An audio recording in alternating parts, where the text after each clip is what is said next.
Booyah!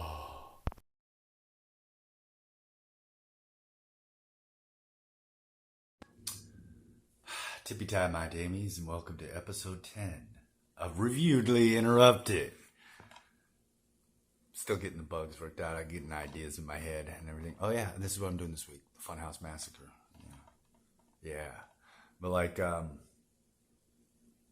yeah, episode 10 already. That's pretty cool, I guess. Yeah.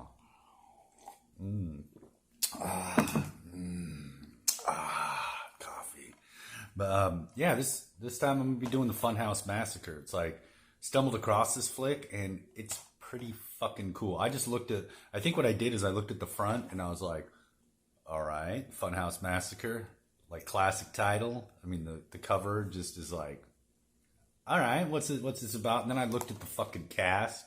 I mean, if a movie says Clint Howard's in it, I'm getting it. If a movie says Robert Englund is in it, I'm getting it. And even if a movie says Courtney fucking Gaines, I'm a big fan of Courtney Gaines. I love Courtney Gaines. The guy is cool. It's like Gingers kind of freak me out a little bit, but Courtney Gaines is hella cool. The Burbs, are you fucking kidding me? It's like The Burbs is just one of the most classic fucking horror comedies of all time. It's kind of like an oddball one, Tom Hanks in a horror comedy, but it works and it's fucking great. And so it's like, those three guys for sure. I saw the who's in it and I was like, yeah, I got to see this shit. I got to own this shit. And it says what a blast, Funhouse Massacres a gas. It almost rhymes, but yeah, it is. It's a real fun movie, and I enjoy watching it. Every once in a while I'll see it, pop it on and everything, and oh yeah, the other artwork on the inside. It's kind of nice. Slipcovers are kind of cool sometimes. It's got the reversible, you can see on the inside, reversible, and I went to the other one because I'm wont to do that. It's almost kind of like the best of both worlds, and it is one that eventually I'm going to have to upgrade to Blu-ray because I'm finally sucked into that. I remember when Blu-rays first came out. It's kind of like how new video games, if you're a gamer, they come out. When they first come out, it's like, whoa, that's really fucking expensive, and it's just the game. And then you wait. I learned to be patient with some things. You wait. Even though sometimes now they just pop out with the Blu-ray, it's the decent pricing, it's got all the shit. It's like I remember back in the day, it'd be like, oh, the Blu-ray came out or the DVD came out and here you go. And then fucking 4 months later, they'd be like, oh yeah, you bought that? That's cool. Well, now here's the edition that has all the special feature shit and everything. So, yeah, now you got to rebuy it because you're a stupid jerk who was very impatient. But yeah, so I'm sucked into getting Blu-rays and stuff now. And oh my God, go figure. What do you know? Can you read that? Can you read that? Are your eyes blurry like mine? Look at that. When I get closer, it's like you're definitely farsighted. My camera's farsighted, kind of like I'm getting. It's like up close. I can't see shit. But Scream Factory. What do you know? Oh my God. But yeah, I'm gonna definitely get this on Blu-ray at some point, just because it's great. And I mean, if you've ever seen it, it's a fun little movie. It's a fun little slasher. It's definitely got this retro vibe. What year did this come out?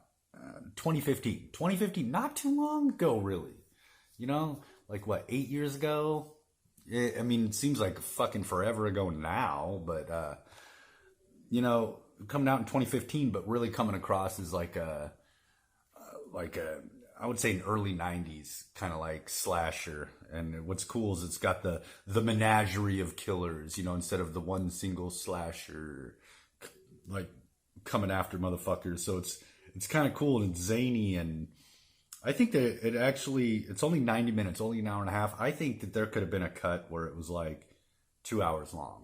Some people might think no, it was fine. But it's no, I really think especially some scenes with the maniacs, the fucking murderers, they could have been fleshed out a little and really, really done a little more and everything. And it would have been pretty cool. But as it is fucking great. And the fucking Funhouse Massacre, man. I'm gonna watch this for probably about the fifth or sixth time and enjoy it. So I mean, look at that. How could I not like that? It's like, you know, that that's not leather. That he cut somebody's motherfucking face off and wore it as a clown mask, which is pretty cool. So I'm gonna go watch this and enjoy myself and all that fun stuff. You know, because it's one. I watch stuff and then I talk about it to you guys, and you guys go, oh, and I go, yeah, and you go, oh, and I go, yeah. All right, that's enough of me yapping and shit. I'm gonna go watch this, and I'll get back with you, and we'll talk about some of the shit, and yeah. All right. Well, back in a bit, guys. Wadata.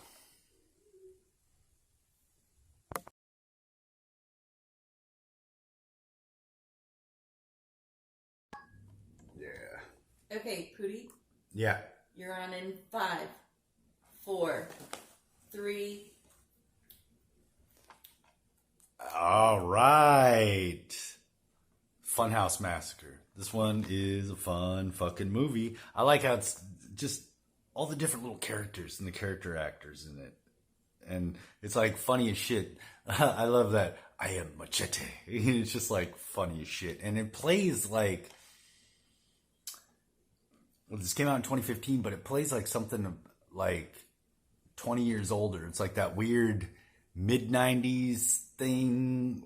Like, I don't know. It had like an early 90s vibe, but then at moments like very like more mid 90s, you know, in certain scenes. So it's like kind of cool how it's done, because it's a little bit of a throwback in the comedy in it. Like I was talking about, because I mean, this is a straight up horror comedy, which like it has moments with like just really nice fucking gore and effects and stuff.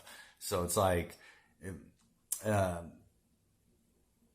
it's definitely more on like the gorier side of the horror comedy and everything.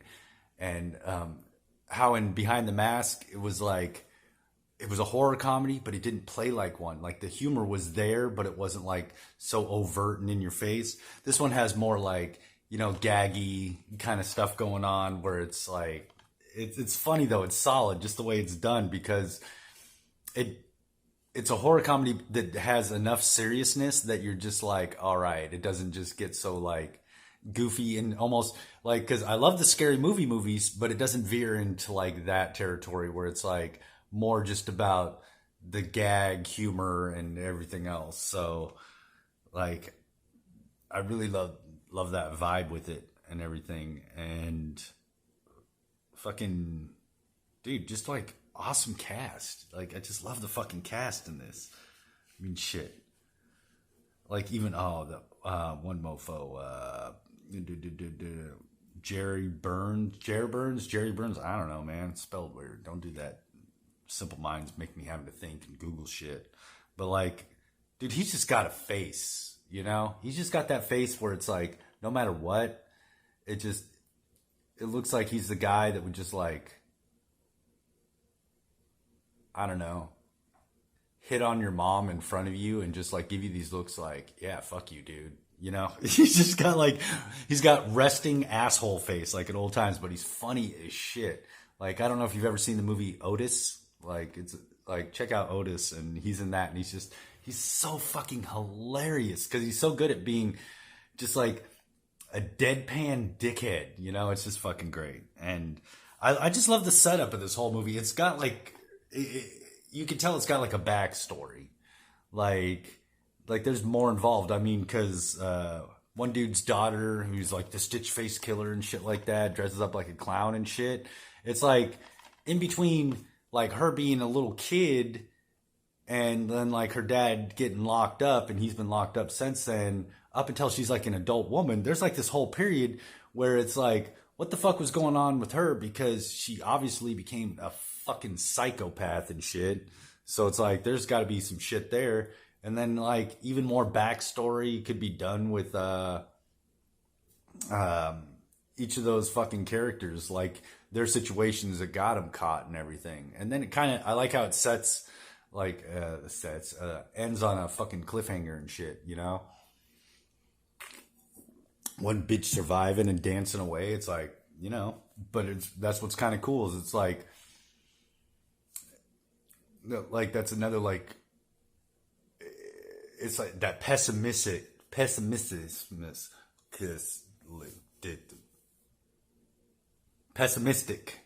ending. You know, you got the optimistic one where it's like, oh, the fucking hero triumphed, defeated the evil, bad, whatever in the fuck it happens to be in that movie, and good triumphs, you know? And it's like they got the optimistic ending. And then there's the pessimistic ending where it's just like, oh,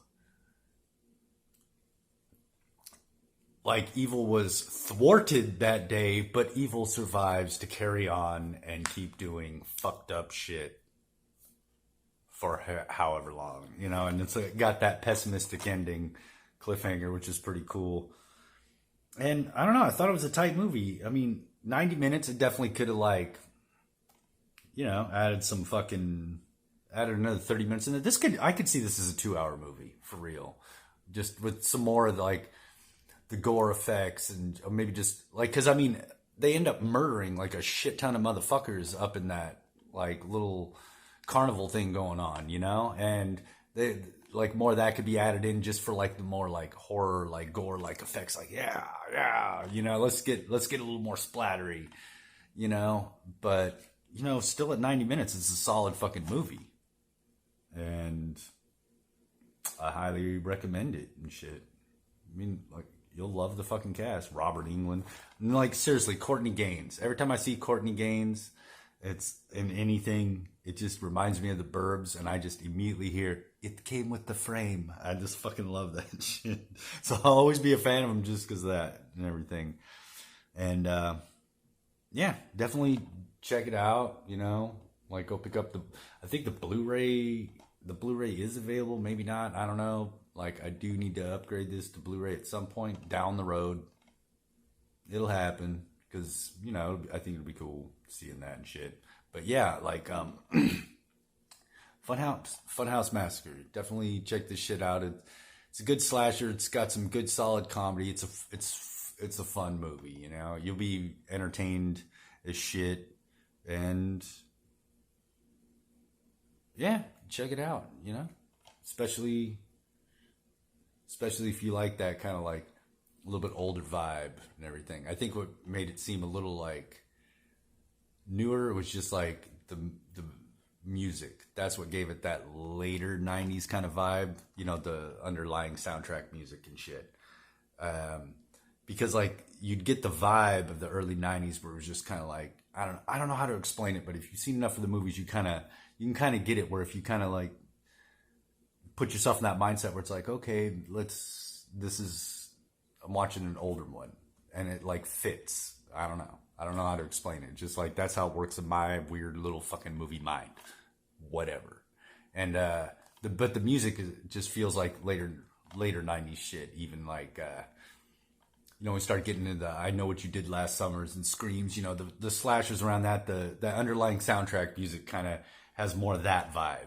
And I don't know. It's a pretty good, like, mishmash of horror stuff. And yeah, go check it out. Funhouse Massacre. It's pretty cool. And next week, I'm going to be